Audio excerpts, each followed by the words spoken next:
Welcome back. This is the next video for chapter 4.3, and here I'm going to be discussing question 2, where it asks you to determine the approximate value for each trigonometric ratio. Give answers to two decimal places. So I'm going to deal with question 2e here, where it's asking us for sine 5. So keep in mind here, sine 5. Now note, I'll do this in a different color. Note there's no degree symbol here, okay? And if we go back and look, there's no degree symbols here. But if you look here, there's a degree symbol. So this one, if you look to question 2c, is asking you for secant, I'll need to clear this for a sec, secant of 15 degrees, right, degree here. E is asking for sine 5. So because there's nothing here, remind yourself that that means it's radians. So what they're asking you here is, what is sine of 5 radians? Don't get that confused with degrees. Now this turns out to be a relatively simple question to solve, because all we need to do is go to our calculator and check what's going on. So I'm just going to set that up. So first things first, double check your calculator. Make sure it's set to the correct one. You'll note that as you go through these, they're switching back and forth between degrees and radians, and they're giving them to you in different formats: degrees, radians, terms of pi, decimals.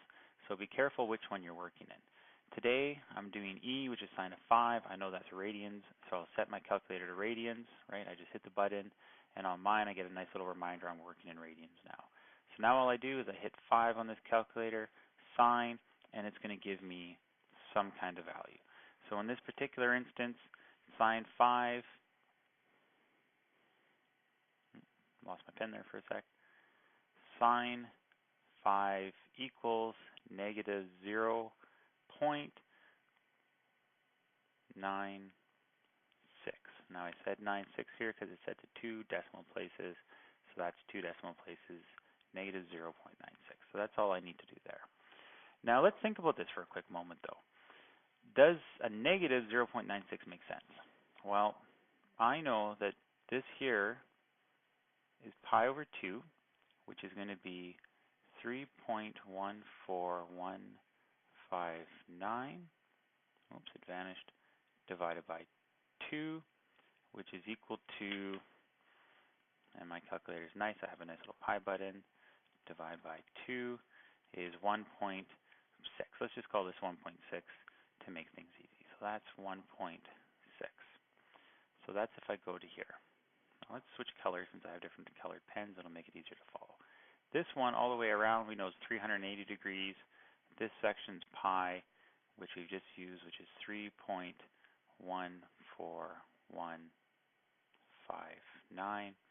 And if you ever forget this value, just plug it into your calculator, because most calculators, when you hit it, like I'll show you on mine, when I hit the pi button, it'll tell you what the value is.